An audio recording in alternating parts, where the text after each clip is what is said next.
Are you ready to hear an inspirational hero tale about one of our four-legged friends? My name is Kim, and this is Harry Hero Tales.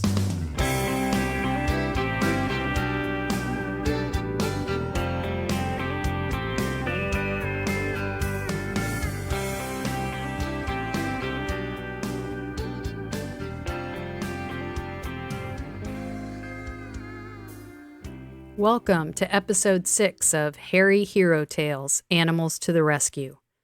I'm your host, Kim Hagel. In this episode, we will be traveling back farther than previous episodes by going back more than 130 years, all the way back to the late 19th century to tell the story of a hero named Owney.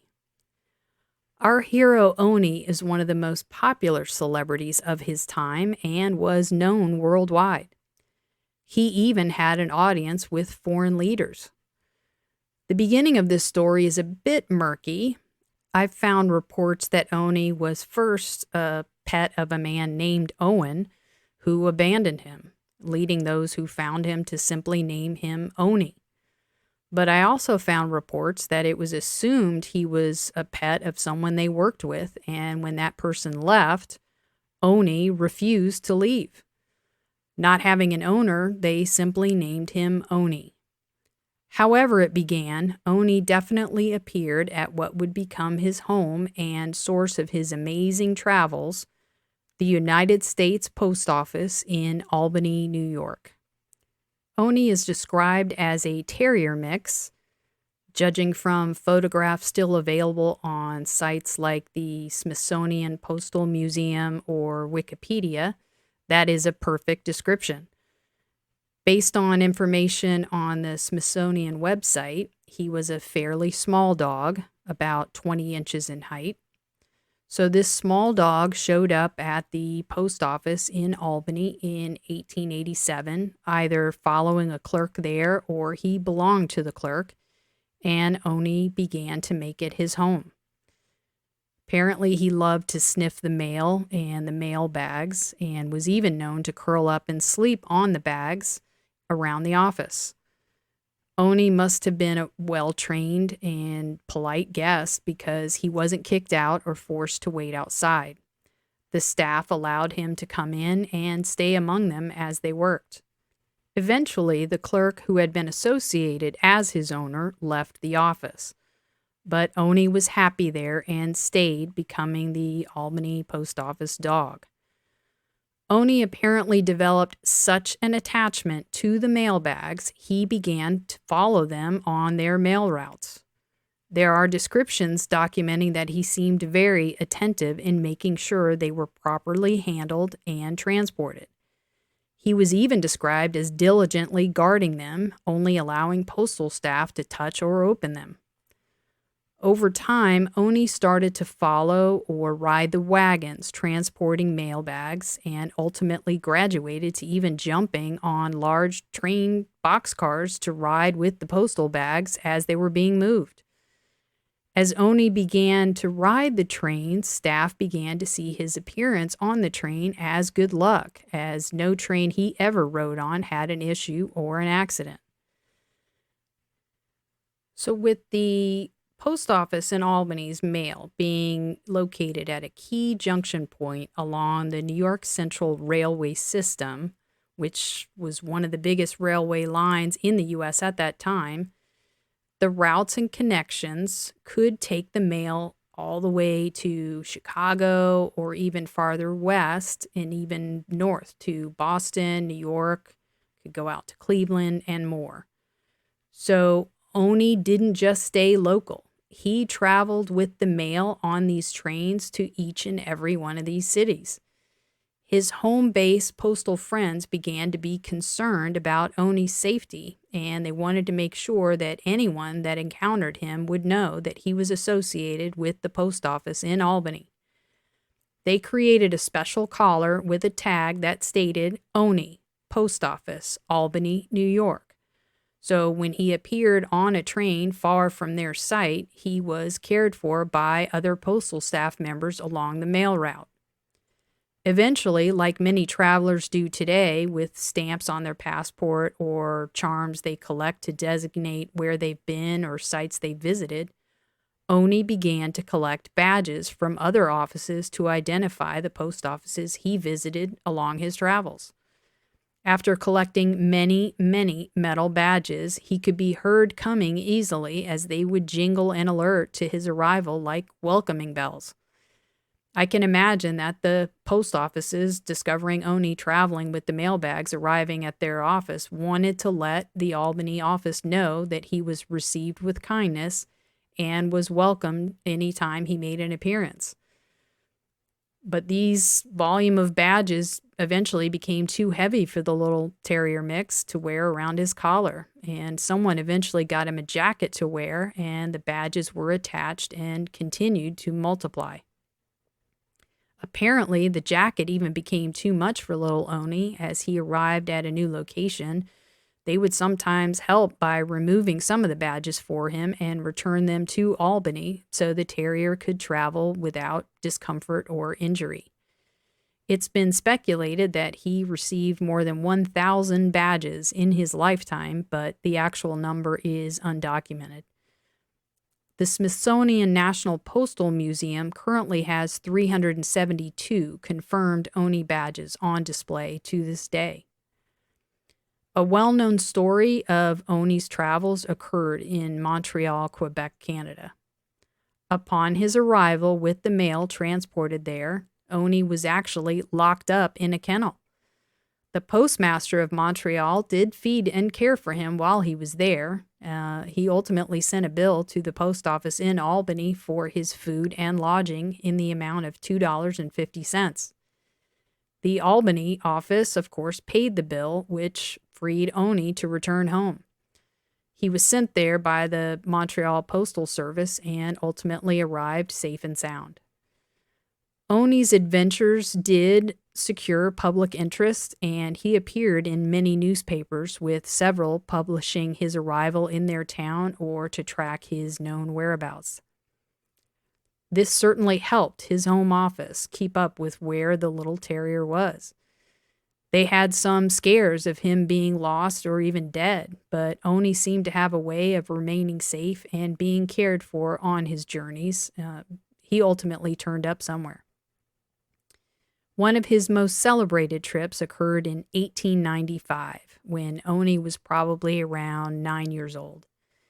Having made his way all the way west to Washington State, Owney departed from Tacoma, Washington on August 19th, and eventually made his way onto steamships of that time with his beloved mailbags. He ultimately arrived in Asia and then traveled through Europe, not arriving back in New York until just before Christmas, 4 months later. There were reports in newspapers during this time of Owney visiting Japan and even having an audience with the Emperor of Japan, who apparently awarded him with 2 passports and several medals with the Japanese coat of arms on them. His triumphant return home in December was celebrated nationwide by the American people, and eventually the world began to learn about this traveling postal dog with the adventurous spirit. It's reported that when his traveling days came to an end, he had likely traveled more than 143,000 miles with the post office. Now, as Owney aged, he began to show signs of weariness and likely fatigue. Understandable. There are also reports of some post offices actually not allowing Owney in, and clerks were even instructed to ban him from their trains. One disturbing comment from a Chicago manager actually calling him a mongrel. If he'd begun to show signs of aggression or bad behavior, it is understandable for some offices to want to protect their employees and keep Owney out. But what happened to Owney in June of 1897 is a very sad and unfortunate end to a beloved mascot and ambassador. Owney arrived in Toledo, Ohio, And there are reports that upon his arrival, a postal clerk tied Owney up to a post in hopes of keeping him there for a photo with the local newspaper. Now, Owney was not used to being tied and did not respond well to this treatment. He either bit or attempted to attack the postal worker. A U.S. Marshal was called in to assist, and he shot him and killed poor Owney on orders of the Toledo postmaster on June 11, 1897. National newspapers responded with some very strongly worded articles about Owney's death. One such article appeared in the Chicago Tribune calling it an execution. A very public battle began to be revealed in newspapers across the country between the U.S. Post Office management and the postal workers, with Owney's death being a focal point for the division. For years, there had been struggles to align processes and efficiencies to eliminate what management called wasted time or slacking among the clerk staff. And the clerks felt underappreciated. Now, with Owney's death, the postal staff refused to simply bury their beloved mascot. Across the U.S., the postal staff asked to have Owney honored and recognized for his contributions, which, given the publicity and coverage he gained for the U.S. Postal Service for years and globally, seemed to me to be more than appropriate. The postal staff won with either public sentiment or their contributing demands on their side, and Owney's journey and contributions were honored in a way that was acceptable at this time. Now, I'm not a fan of taxidermy. Sorry to offend anyone who is. I'm not judging here, just stating my preference personally. But I can say that this choice to preserve Owney to be remembered for hundreds of years later does have its benefits. Owney was stuffed and presented to the United States Postal Service headquarters after his death, as the public and postal workers wanted, rather than being buried. His stuffed remains were even displayed during the 1904 World's Fair in St. Louis, Missouri. They were ultimately presented in 1911 to the Postal Museum. Now, I have personally visited these preserved remains of Owney at the Smithsonian Postal Museum in Washington, D.C. So while I'm not a huge fan of taxidermy, I can acknowledge that I personally benefited more than 100 years later from the choice to have Owney honored in this way. It made me happy to see him in person. It made his story even more real to me, and I was moved to be able to pay tribute to this remarkable little traveler. I highly recommend to anyone traveling to Washington, D.C. and taking in any of the museum tours to stop by the Postal Museum and pay a visit to Owney in person. Owney's achievements have been honored in other ways as well. He was featured on a TV program that actually first brought this story to me. Owney was featured on an episode of Mysteries at the Museum, and this show is the reason I knew to look for him in Washington, D.C. I was fascinated by the little terrier and his travels and began to search for more information about him. Owney was also commemorated in 2011 with his very own forever stamp by the United States Postal Service.